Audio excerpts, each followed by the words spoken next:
Hello everyone, welcome back to my channel, Readem. My name is Emily, and today I'm going to give you a very chaotic tour of all of my bookshelves.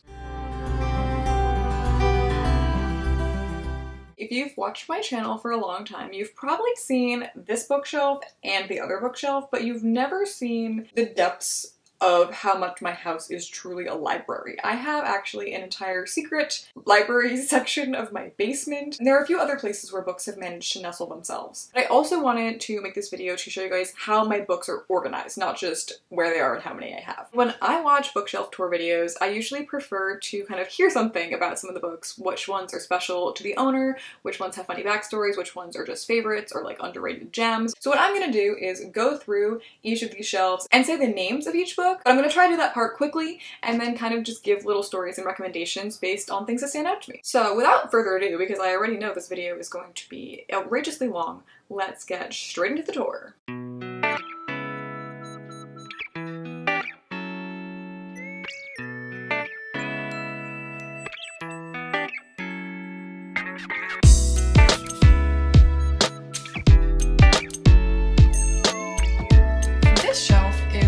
My favorite shelves, but also one of the most randomly organized. Over here, we're kind of starting with some bleed over from the shelf above of sci-fi, and then it goes into mystery thrillers, a lot of Agatha Christie and like older classic mysteries, and then it bleeds into random like literary stuff and random literary horror, and then it goes into my nonfiction section. This shelf I have read the vast majority of. The only ones I haven't read are Moriarty, Jamaica Inn, Curtain, The Mysterious Affair at the Styles. I haven't finished The Universe in Your Hand. I like read that intermittently, randomly. It's like a space book. It's a little denser. And I also have never fully read Illustrated A Brief History of Time.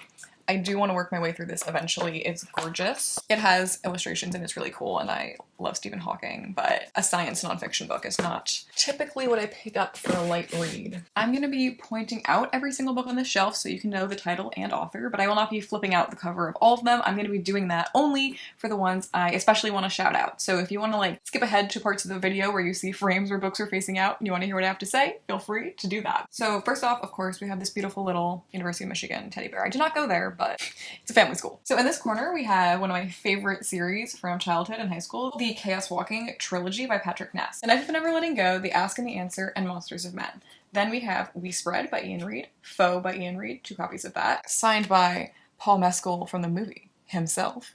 I'm Thinking of Ending Things by Ian Reid, and The Last Time I Lied by Riley Sagar. Continuing this way, we have The Mysterious Affair at the Styles, Murder on the Orient Express, and Death in the Nile, but in Spanish, by Agatha Christie. Then we have Special Agent by Candice DeLong, Curtain, Death in the Nile, And Then There Were None, at Bertram's Hotel, all by Agatha Christie. We have Jamaica Inn by Daphne du Maurier.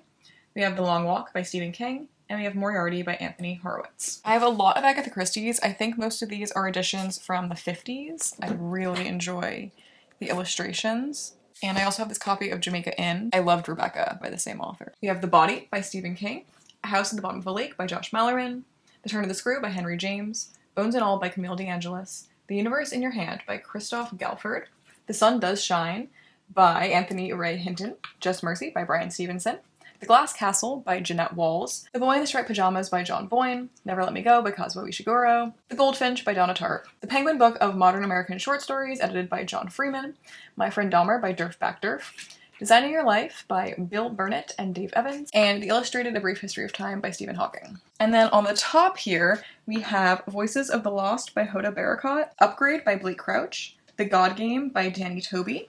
These little tiny ones are hard to see, so I'll just hold them up. On Womanhood by Sophie Gilbert, On Nobody Famous by Caitlin Tiffany and Lizzie Pelagic, On Grief by Jennifer Senior. We have Normal People by Sally Rooney, Push by Ashley Audrain. These ones are also really cramped up here, so I'll take them down. We have The Setting Sun and No Longer Human by Osamu Dazai. And we have This Thing Between Us by Gus Moreno. And then for my underrated pick on this shelf, I think I'm gonna have to go with this one, Upgrade by Blake Crouch. Blake Crouch you probably know from the book and TV show of Dark Matter, or also Wayward Pines is popular by him. But this book is what I think is his strongest work. This one is about genetic mutation, genetic like optimization. It's so good, has some of the best action I've ever read in any thriller, and I need this one to be adapted because the Dark Matter TV show is great so far, but I really want to see this one because this one is my favorite. As you can tell looking at this shelf, I do keep my hardcovers all naked so they don't have their dust jackets on them, so there's really no point in me pulling them out, but I really like the clean look it gives. It looks more like a library to me. I don't know why. I just really like seeing the underparts without the jacket, and it makes everything look a little more cohesive to me, and I love the way that the titles shine. This shelf I've read, maybe like a third of, which is a little embarrassing. The fantasy shelves are the worst offenders in terms of me not having read them because I get most intimidated by fantasy books, but I have read these two sci-fis, this sci-fi, Murderbot, Edge of Everything, this entire trilogy, and this whole series, Caraval, but the rest, we need to get to that. Like, we really need to get to that. So I'm gonna actually start on this side this time because that's where the sci-fi is. First, we have to obviously address the Paul Atreides / Timothée Chalamet action figure I have here. Then we have this guy from Beauty and the Beast. Don't really know his name or why I have it. I think it was like from a subscription box. I like did not purposely buy this. Same with this little patch that says Foolish Hearts. I think it's just like cute and fun, and it matches a love triangle in this, but I also didn't buy this. I just like acquired it. So starting over here, we have Dark Matter by Blake Crouch, which I talked about previously.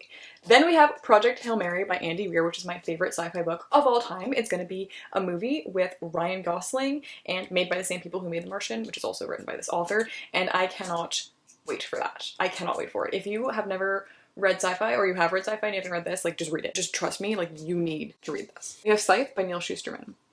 This book is going to probably win the award for the best title of any book on my shelf, and that is Drunk on All Your Strange New Worlds by Eddie Robson. We have The Loneliest Girl in the Universe by Lauren James.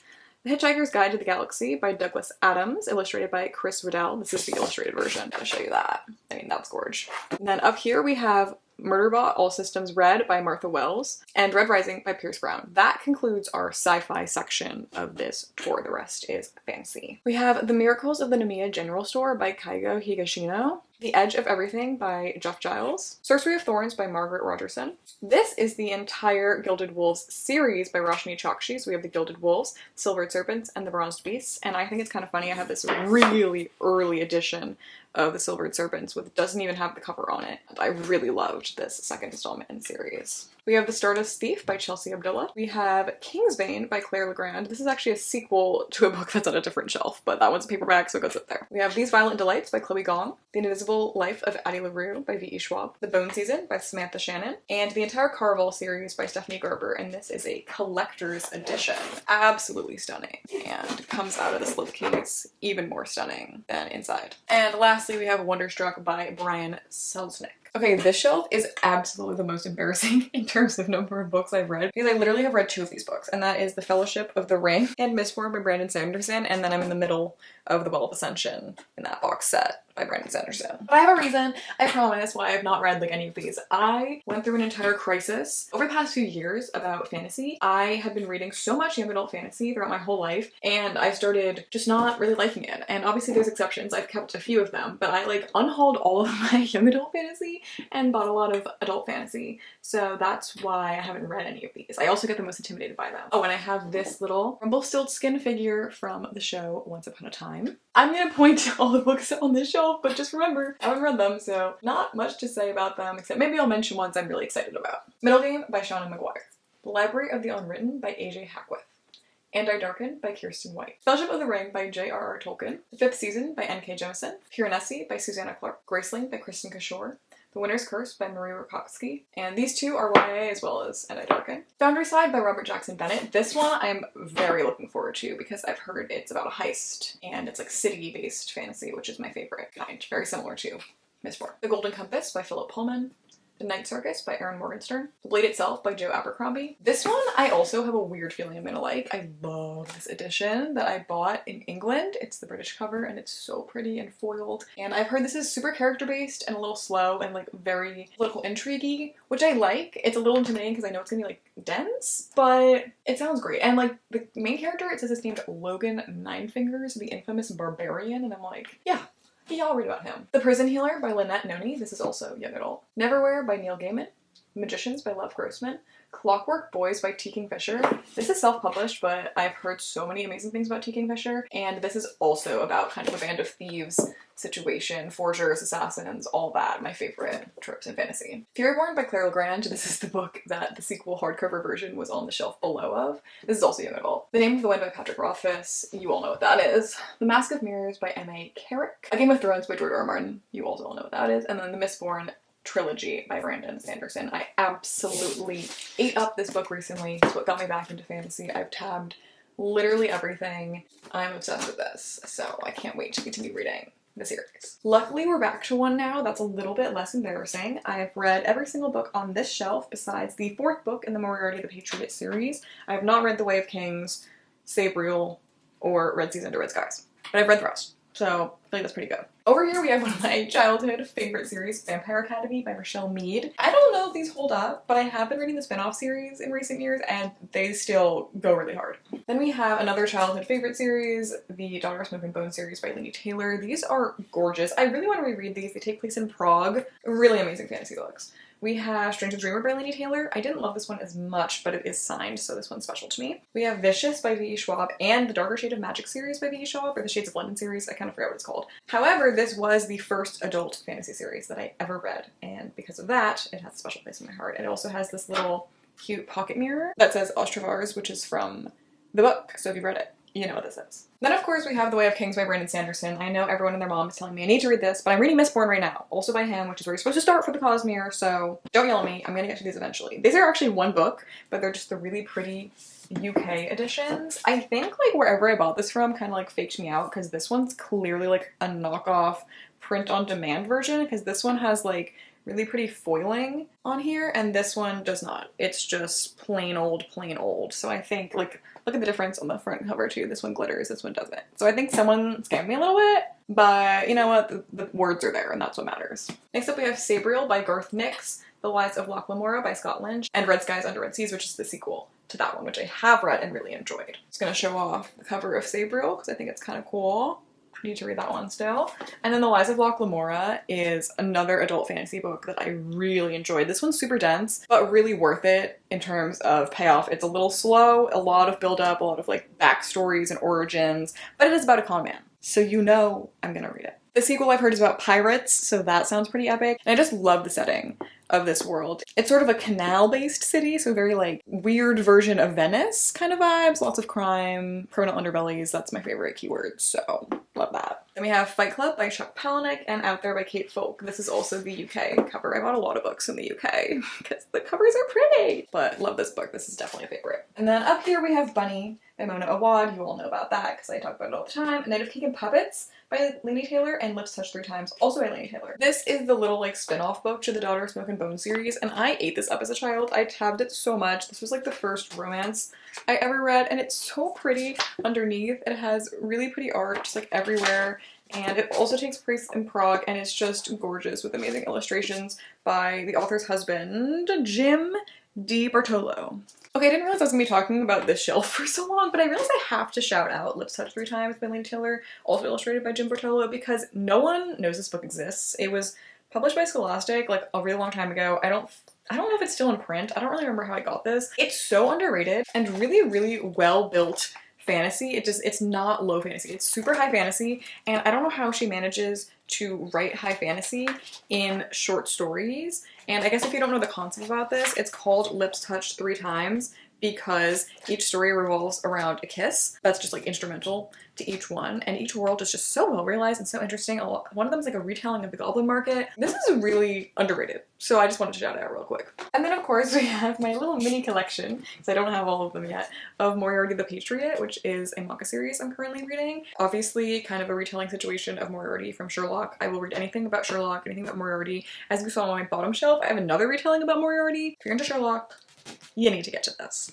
I'm really sorry for the angle of this shelf, but as we get higher, my tripod can't lift anymore, so this is what we're getting. This shelf is primarily composed of a little bit bleed over of thrillers from the shelf above. Then we have like kind of speculative contemporary, which could be like magical realism, anything with like a twist of magic but it's not fantasy. And then we have a little bit of like normal contemporary also mixed in, some paperbacks that I've read that I just didn't have room for on my other shelves. I like to get all my read books in my room, and so those kind of just go on here even though this is a hardcover shelf. We have my childhood, one of my favorite series of Unfortunate Events, and then some like random mishmash classics and weird things over there which I'll describe when I go through it all. I also have this little Captain America bobblehead. Have I seen Captain America? No. I literally have seen like maybe 3 Marvel movies. This also just came in like a book box, but it's cute and I want to watch Marvel eventually. There's a lot of them. So anyway, I'm gonna start on this side again because it's gonna go into the thrillers which will bleed into the shelf above. So over here we have Rumple Buttercup by Matthew Gray Gubler. If you're watching my channel, I feel like you are a Matthew Gray Gubler girly. I don't know why I have that sense in you. Let me know if I'm right. But these are picture books by the actor Matthew Gray Gubler from Criminal Minds. But I actually genuinely love this picture book and I read it 2 times a year.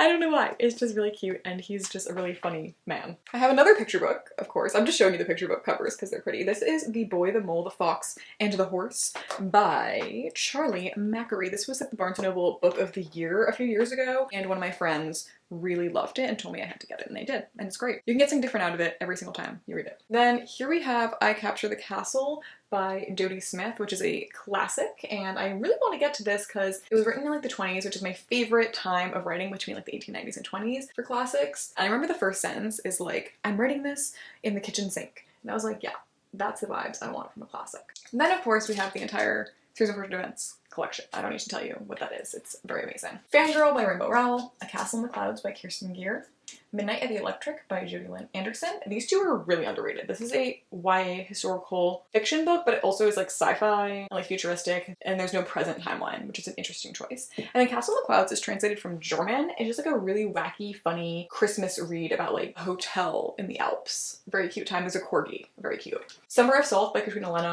One of my favorite magical realism books of all time. It's amazing. Such a summer book. It takes place on an island about trying to find like a bird that has disappeared. That makes it sound weirder than it is, but it's great. What Beauty There Is by, I don't know who it's by, someone with the last name Anderson. I'm so sorry about that. The Afterlife of Holly Chase by Cynthia Hand. My other favorite Christmas book. This is a retelling of A Christmas Carol, and it's sci-fi. That's all you need to know. It's so good. Astonishing Color of Laughter by Emily X. R. Pan. A Million Junes by Emily Henry. Every Day by David Leviathan. Dig by A.S. King. A Lot's Away by Darcy Little Badger. I Crawl Through It by A.S. King. The Hate You Give by Angie Thomas. And then up here is more contemporary, so I'm gonna go with that first. People Meet on Vacation by Emily Henry. Everything Everything by Nicola Yoon. Long Way Down by Jason Reynolds. Ghost by Jason Reynolds. The Summer of Broken Rules by K.L. Walther. And then these little ones over here are just more thrillers. So we have The Appeal by Janice Hallett. The Whispers by Ashley Audrain, and The Silent Patient by Alex Michaelides. This shelf I read probably half of, which is also a little bit embarrassing, gotta work on that. But I'm very excited to get to The Appeal, specifically, because it's told in like a mixed media format, and you kind of have to like solve the crime for yourself. And that one sounds really cool. So this is definitely high up on the priority list. Okay, I'm sorry this angle is even worse than the last, but my tripod is fully extended and this is just what's gonna happen. Up here is probably my second favorite shelf because it's my thrillers and horror shelf, and I just really like how it looks. It's so cohesive. They're all hardcovers, and I've read probably half to a little more than half of this shelf. So I'm gonna go through all these and then point out some favorites. So on this side over here we have The Only Good Indians by Stephen Graham Jones, After the Fire by Will Hill, Feral Youth, edited by Sean David Hutchinson, Horrid by Katrina Leno, The Arsonist by Stephanie Oakes, Dead Silence by S.A. Barnes, Five Survive by Holly Jackson, As Good as Dead by Holly Jackson, Here Lies Daniel Tate by Kristen Terrell. This is a extremely underrated young adult thriller that is about a boy who's impersonating a missing boy, and it's based on a real case where there's a whole documentary called The Imposter that's about the same case, and the book version, low-key, is even better. Then we have Good Girl, Bad Blood by Holly Jackson. This is, of course, part of one of my favorite series, Good Girl's Guide to Murder, which is right over here, and as good as it is the final book. Absolutely insane. Goes to crazy places. Would highly recommend that. And it's gonna be a Netflix show soon. Next up, we have All These Bodies by Kendra Blake, which is another underrated young adult thriller where it's sort of like a historical. I forget exactly when it takes place. Maybe like the 70s? I could be wrong, but it's definitely somewhat historical, and it's like really amazing fall vibes, and then has like a weird element to it. I won't spoil it, but it's not for everyone, but it was for me. Australia by Gerardo Salmona Cordova, To Break a Covenant by Allison Ames, A Girl's Guide to Murder by Holly Jackson, of course. The Trees Grew Because I Bled There, and Things Have Gotten Worse Since We Last Spoke, and Other Misfortunes by Eric LaRocca, Rules for Vanishing by Kate Alice Marshall, The Girls by Emma Cline, The Devil and the Dark Water by Stuart Turton, Teeth in the Mist by Dawn Kurtagich, Gone Girl by Gillian Flynn, The Woman in the Window by A.J. Finn, My Lovely Wife by Samantha Downing, and The 7.5 Deaths of Evelyn Hardcastle by Stuart Turton. Up here we have The Da Vinci Code by Dan Brown, Where They Wait by Scott Carson, Ace of Spades by, I forget her first name and I can only say her last name, which is Abike Iomine. I'm so sorry about that. Finley Donovan is Killing It by El Cosimano, Natural Beauty by Lin Huang, The Ruins by Scott Smith, and The Puzzle Master by Danielle Tristone. The last thing I really want to say about this shelf is just that The Only Good Endings by Stephen Graham Jones is amazing, and I love Stephen Graham Jones, and he has a new book coming out, I think literally later this month, called like I Was Born a Teenage Slasher or something. This is the cover. It looks so good, sounds so good, and I cannot wait for it.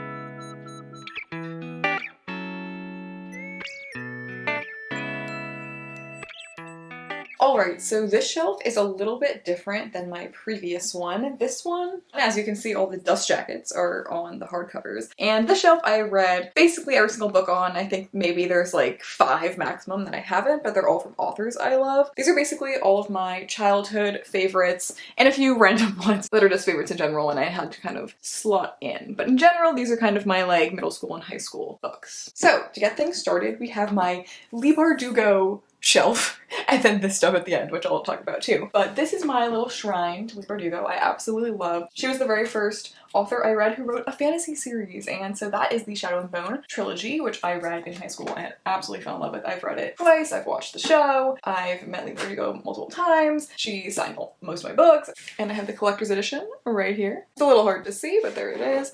And she's really pretty underneath too. But starting from the left, I have my little knickknacks. This is a little quote from a book series I've actually never read. Again, this just came into my possession. And then I have a little Ola, also something that came into my possession from book boxes I used to always get, but it's cute and I like having it in front of King of Scars because this book has a lot of snow in it. So starting from the left over here, we have The Familiar. These are all by Leigh Bardugo. I'm gonna stop saying her name. So we have The Familiar, which is a book from this year, Ninth House, Hellbent, Six of Crows, Crooked Kingdom, the collector's editions of both of those. This is my favorite series of all time. Six of Crows duology, I'm obsessed with them. And I'm also obsessed with the official commissioned art in the end of each of these books. Next up we have King of Scars and Rule of Wolves. Fun fact, Rule of Wolves is the only Leigh Bardugo book I have not read, and I really need to finally read that, but it's the end of like the whole Grisha universe, so it's very sad I'm gonna get there, but I need to reread King of Scars first as well. And just for greater context, it's also a spin-off of this series, and then this is like a sequel series of this series but about different characters, also a spin-off. Then there's A Language of Thorns, which comes next in this list, and that is kind of like a fairy tales from this world compilation. Then I have Shadow and Bone, of course, and the original Grisha trilogy. Then up here we have The Demon in the Wood, which is a graphic novel origin story about the villain from this series. Really loved that much more than I thought I would. And then I have The Lives of Saints, which is the sort of religious text from the series. Also very good. It's kind of similar to Language of Thorns because it's like backstories of saints, so it's sort of similar to fairy tales. And then I have Wonder Woman Warburger, which is just a random book she wrote about a Wonder Woman origin story. I don't really remember this. I did read it in high school and I liked it, but I just can't bring myself to get rid of it because it was an advanced reader's copy that I like found at a book sale and I was so excited to be able to read it early, and she's one of my favorite authors, so of course I kept that. Then on this side we have a little bit of the Throne of Glass series by Sarah J Maas. I've read this whole series. I struggle to say that I love it because I definitely don't love the whole series. I actually DNF'd the last book probably 200 pages from the end. So I read probably close to 10,000 pages of this series and then stopped 200 pages from the end. And I've never regretted that decision, so I'm so sorry. But I will say, even though I really lost steam at the end, didn't like how much romance was happening, I love these 3 installments. The Assassin's Blade is a prequel short story collection, which I love. Some people found a little lackluster because they read it in the middle of the series, but I read the prequel first, which I thought was a good introduction. And Throne of Glass and Queen of Shadows. Queen of Shadows is unironically one of my favorite fantasy books of all time. I remember reading this entire like 600 to 700 page book in maybe 2 days in the summer one time, and it was incredible. I still think what's from this all the time. And then we have Dune, which of course is not from my childhood, but I really love Dune. And Dune Part 2, the movie, really rekindled how much I love Dune, and it kind of makes me want to reread it, which I never thought I would say, because as much as I loved this thing, she's chunky. She's chunky, but she's so good. And maybe I'll reread that one day. And then up here we have like random little teasers from some of my favorite young adult fantasy series that I got when I used to go to BookCon every year, but rest in peace to BookCon. That doesn't happen anymore. Next up, we have one of my all-time favorite shelves. I think this could be my favorite of every single one because of I just really like how it looks. I love all the books on it, and I love my little knickknacks. So first we have the 10th Doctor from Doctor Who, and if you're not watching the current season of Doctor Who that's happening, you need to be, because the specials brought David Tennant back. This man was back, and that's very important to me. And also that Ncuti Gatwa is a great doctor, and the first few episodes are like a little bit rough, just like stick with it, I promise it's gonna be worth it. Anyway.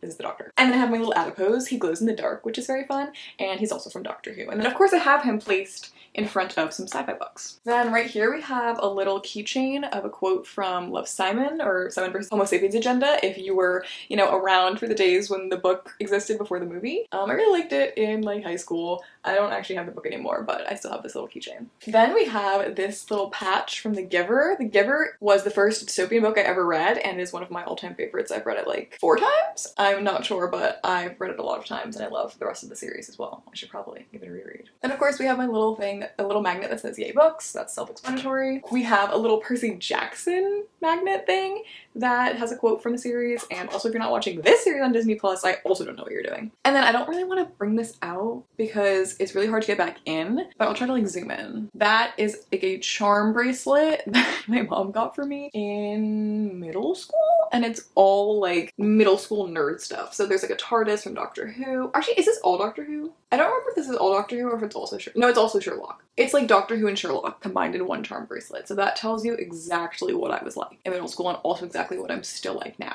Anyway, while we're still zoomed in right here, I guess I'll show you this little stack of books. We have the entire Percy Jackson series, which is why the Percy Jackson magnet was right in front of it. We have The People of Sparks, which is the sequel to The City of Ember by something DeProw. I'm so sorry, I don't remember her first name, but this was another OG dystopian book I read in 3rd grade along with The Giver, and I was just obsessed with the plot twist in the first one. I got really into dystopian. Then we have A Wrinkle in Time by Madeline L'Engle, Charlie and the Chocolate Factory, you know what that is. When You Reach Me by Rebecca Steed. This is amazing literature for children. They need to read this. The time travel in this blew my mind as a kid, and everyone I know agrees with me. Then we have Running Out of Time by Margaret Peterson Haddix and Among the Free and Among the Hidden, which were my absolute favorite books as a child. This was another introduction to dystopian for me. This was in 4th grade though when I read these. My friend and I, specifically in 4th grade, wanted to read the second book in this series, and so we both went to the library to get it at the same time, but obviously we couldn't both check it out at the same time. So I remember she checked out the second book before me, so I had to check out the 3rd book,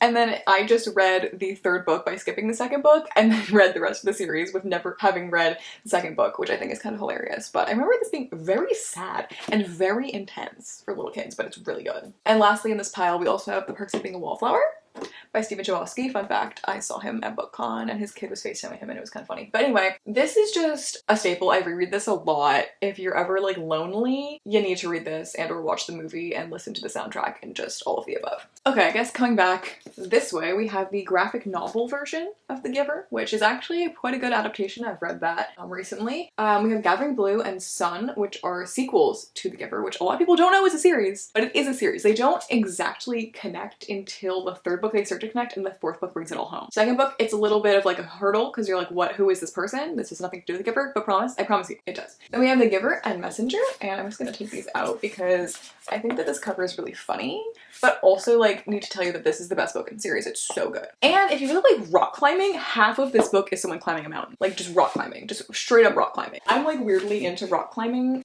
books and movies, so that was a good one for me. Then we have Before We Were Free by Julia Alvarez. This one's in Spanish, but I read it for like a a Spanish class. It's actually written in English, translated into Spanish, so that was a bit of a weird pick. But anyway, next up we have Kira, which I'm planning to read this for a video so soon. Get ready for my rereading childhood favorites video because I have such vivid memories of this destroying me as a child. It's depressing and traumatizing, but I want to reread it. I need to remember, like, I remember parts of it, but like, I want to know if it holds up. Then we have I'd Rather Be Reading by Anne Bogle. I cannot recommend this book enough. It's the perfect thing to read when you're in a slump, or if you haven't read in a while and you want to get back into reading, just read this because it will make reading seem magical. And Anne Bogle actually has a podcast about reading, which I don't listen to because I don't listen to podcasts, but my mom loves. So I would really recommend this. Next up we have Hatchet by Gary Paulson, who I think actually died within the past few years. This I did not read as a child, but finally read in like high school, and it is so good. If you like survival, the rock climbing thing I was saying before,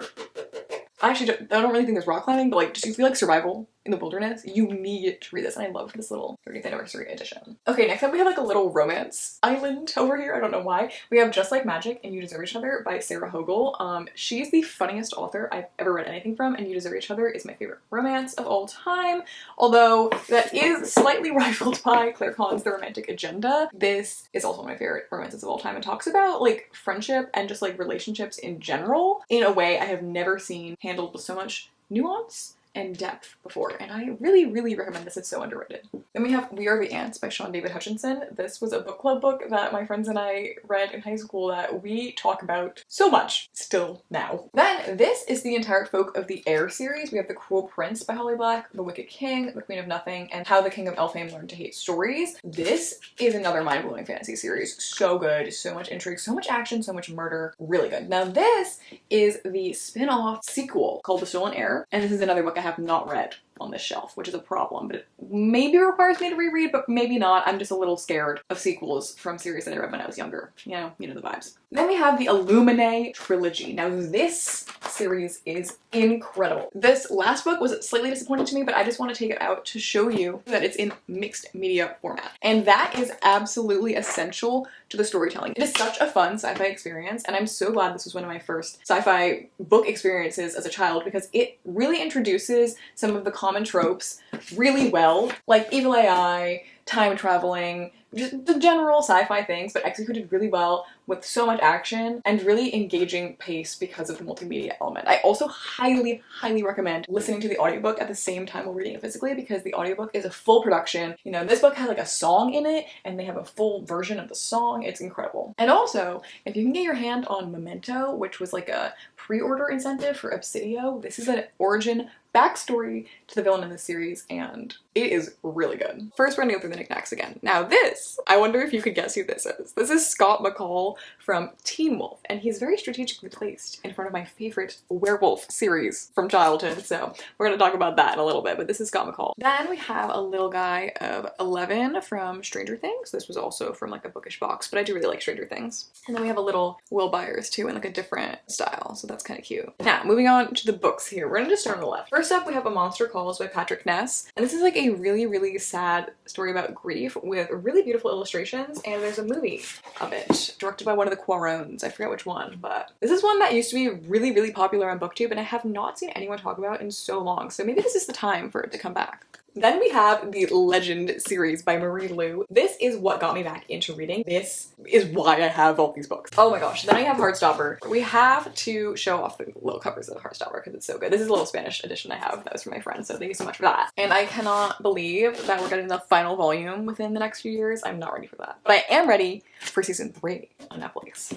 Then, as I mentioned before, this is my favorite werewolf series from childhood, which is kind of hilarious that I have one of those. But this, let me tell you, it has some twists to it. It's not just about werewolves. It's about a type of werewolf that shifts in the cold, not in the full moon. And it's also not like werewolves where they're like half human, half wolf. It's like when they become too cold, they fully become wolves. So it's kind of like that mermaid show, but with wolves. And, you know, would this hold up if I still read it again? I don't think so. But Maggie Stiefvater is a great writer, and this really gripped my attention when I was young and filled the void that finishing Teen Wolf had left open within me. Then we have The Scorpio Races by Maggie Stiefvater. This is another one of the books I have not read on this shelf. The Raven Boys and the Dream Thieves. Oh my god, I don't need to talk about this because everyone knows about it. But you know what? Again, this is another BookTube darling that hasn't seen as much praise recently as it did, you know, back in the day. This series is incredible.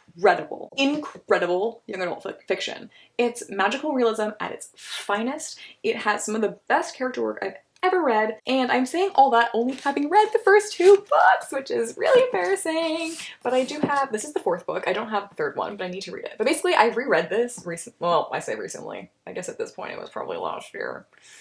Anyway, I need to reread this, and then I'll read the 3rd and then the 4th. Maybe I'll do that with Kayla from Books and Olives readathon coming up soon, but that's very optimistic thinking. Anyway, moving on. We have The Anthropocene Reviewed by John Green. These are all John Green books. I obviously had a John Green era, and I'm still forever in my Turtles All the Way Down era. And I love John Green in general, but as an adult, I would say Anthropocene Reviewed is great, amazing. This is a non-fiction collection of essays that are about the Anthropocene, which is kind of just like the era of humanity that we're in. I've tabbed a million essays in this, and it's incredible. That being said, in terms of these holding up, I could not tell you except that Turtles All the Way Down is the book that changed my life, and I've reread a million times, including very recently. That one does hold up to me personally, but the rest, not quite sure. We have Paper Towns, we have Looking for Alaska. The TV show of this also went so neglected. The TV show on Hulu, watch it. Watch it. That thing does hold up. Haven't reread the book in a while though. I have a Spanish version of that book. I have The Fault in Our Stars. And then I have my collection of Turtles All the Way Down in a bunch of different languages. I have it in Hungarian. One of my best friends got this for me when she was in Hungary, so thank you so much for that.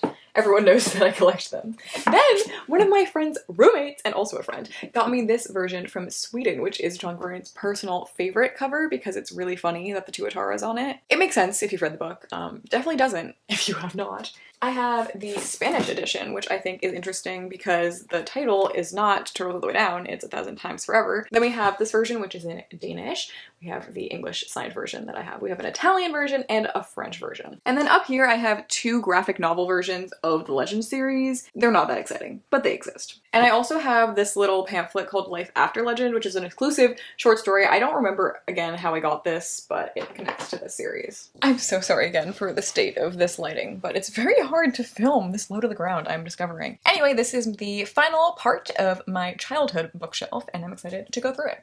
First up, we have Jonathan from Stranger Things. Then we have this little quote mag in it. I also don't know what this is from, but we have it. And then I really like this one. This is like a corkboard thing. I don't really know what it's for, but it says all good things are wild and free, which I just think is cute.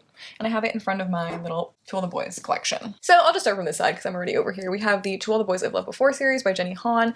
This was one of my favorite series in high school, and I really, really love the Netflix movie, especially the first one. The book that's missing right here is called How to Make a Wish by Ashley Harry Blake, the same person who wrote this book. And that one my friend has on loan right now, but I haven't read that one too. So that's one of the ones I haven't read, but it's by an author I absolutely adore because she wrote Girl Made of Stars. Now this book is so criminally underrated. If you want to cry, if you want to sob to the point of not being able to breathe out of your nose, you need to read this. You absolutely need to read this. It's a young adult, hard-hitting contemporary novel.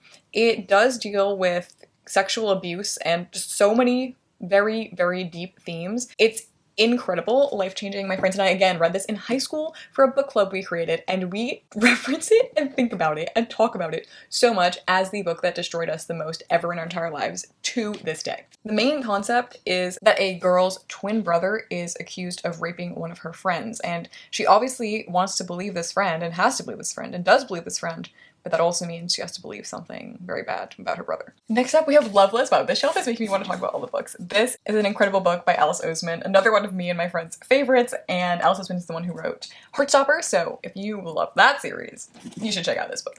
Then we have Autobiography by Christina Lauren. A lot of people don't know that Christina Lauren actually wrote a young adult book, and that's this one. It's about a Mormon boy and a not Mormon boy. And I'll say that's where I'll leave you. Then we have The Picture of Dorian Gray, which, I mean, I have to show off Picture of Dorian Gray. This is my favorite classic of all time, I would say. I have only read it once, so maybe I shouldn't say that. But I love this book. It's an 1890s book. As I said, I love the 1890s to 1920s writing styles, and this is one of them. I also have this edition of Dorian Gray, and I want to collect more of them. And also up here I have Harry Potter, and this is going to sound really weird, but I did not read Harry Potter as a child. I have not read all the books. I've read like 4.5 of them, and I do really love the movies. I'm currently working my way through those, and I like them better than the books, and I just don't really care about the books. I'm so sorry. I'm a fake book fan. Then we have Little Women. I said Picture of Dorian Gray, my favorite classic of all time, but like, Little Women is just sitting right here. I love the 2019 movie version of Little Women. I do also love this book, but the movie is really what propels it. It to higher heights. Then I have this really cool bind up of the Giver series all together in one. Oh, I also just threw this off the shelf by accident. This is like a Newt Scamander from Fantastic Beasts. I do not care about this. I don't know why I still have this, but it was just from like a book box. And then over here in this little corner behind this children's book that I wrote, we'll get to that in a second, I have the entire Sherlock Holmes collection of like every single Sherlock Holmes story. I have not read any of these. I am such a fake Sherlock fan, it's actually embarrassing, but I love BBC Sherlock and I know I'll read these one day. Like I will. I promise I will. Today is not that day. And then up here we just have two small things. We have Frankenstein, which I read in high school and didn't really like, and then we have There's Someone Inside Your House, but just the teaser of it because it's signed by the author from BookCon and I can't bring myself to get rid of it. Then over here we have a children's book I wrote in Spanish in 8th grade as a like scholar project for my school, and it's cute and it's illustrated by a lot of my friends from the time, and this is just a fun little thing I did. And then over here in the corner of my room under this dog, I always keep the books that I like really need to be reading next, and these are just two books for my job that I'm going to be working with. So we have Graveyard Shift by ML Rio, the same author as If We Were Villains, which is very exciting, and then The Last One at the Wedding by Jason Rekulak, which is a really exciting sounding thriller. We've ventured down into the basement now, and these are not my books, thank God, because look at the state of these things. But this is kind of the book graveyard of all of my brother's books, and I'll just give you a quick pan of them because a lot of them are really exciting, good books. But he really neglects them. they're just sitting down here. And, like, I kind of want to steal some of them. Like, come on now. Like, I would take the Hank Green books. I love that series. I'd take the Hunger Games. I don't own physical copies of them. Like, can I steal some of these? I feel like if they've been here long enough, I should be able to steal them. Let me know what you think. Okay, we're in my basement now, and this is the closet of shame. This is the closet of all unread books, and also like all of my weird childhood costumes and whatnot, and a lot of like Play-Doh, so it smells interesting. We're gonna go through this quickly. First, I'm just gonna point out over here, I'm so sorry if the camera's shaking, but I can't really get the tripod to fit in this closet. I have all my video games. I don't usually buy physical video games anymore. I also have all my DS games down there. Yes, I still have a 3DS, and yes, sometimes I still play it, but I do have like Wii and Xbox games and some random DVDs over there that I still sometimes play, but I mostly have Xbox One and Switch games now that I buy digitally. But that being said, I know you're here to talk about books, so let's go back to the bookshelf. In this closet, I don't think I'm gonna like go through each single one by one, because I just cannot point to all of them with the way that I have to film this, but I'm just gonna give you a little overview. These are also not ones I've read, so I don't really have much to say about them other than I want to read them. This is organized by genre, so this first little section is children's books in middle grade. I really want to read The Mysterious Benedict Society, which is right there. That will be in my Reading Childhood Favorites video series, because this is not a favorite that I've read, but one that I should have read and I feel like will be a favorite. It'll be a whole different video. Down here we have my nonfiction. The ones I especially want to read are Empire of Pain and Everything I Know About Love. And then I also have a few more nonfiction down here. I know it's so hard to see. I'm so sorry. We have Cold Crematorium, Into Thin Air, and Hidden Figures. I really want to read Into Thin Air, which is about a mountaineering accident. Then moving our way back up here, we have some historical fiction. Here is contemporary fiction and romance. I really want to read The Bodyguard and The 7-Year Slip out of this shelf. And yes, that is a copy of Pride and Prejudice, which means I have not read it. Moving to the left, we have thrillers and horror, and I have the most of those. I also have some down there, which also bleeds into over here. Oh, and you couldn't see nestlings hiding right in there. It's really nestled on in there. Out of all these, I really want to read The Dinner by Herman Cope and Bird Box by Josh Malerman. Obviously, I love every single thing that man has written. I also really want to read The Hollow Places by T. Kingfisher and Pen Pal by Dathan Auerbach. Like, honestly, the thrillers are always calling to me, which is why I neglect all the other genres. Anyway, up here in this corner, we have hard-hitting contemporary, which is a mix of adult and young adult, kind of a weird situation going on. I really want to read Her Body and Other Party, interesting facts about space, On Earth We're Briefly Gorgeous. There's a lot in there that I need to get to. I'm also really intrigued by Kids of Appetite. I've never heard anyone talk about it. I know it takes place in New Jersey, which appeals to me. Then over there is my little like sci-fi speculative section. I really want to read Exhalation by Ted Chiang, and I've heard amazing things about The Darkness Outside Us, which is a YA sci-fi book that is going to be turned into a movie soon. So we finally have come to the end of our journey in looking through every single book in my house. There are definitely more hidden in places that I don't even know about, but we don't need to think about that because there are already hundreds and hundreds that I've shown you.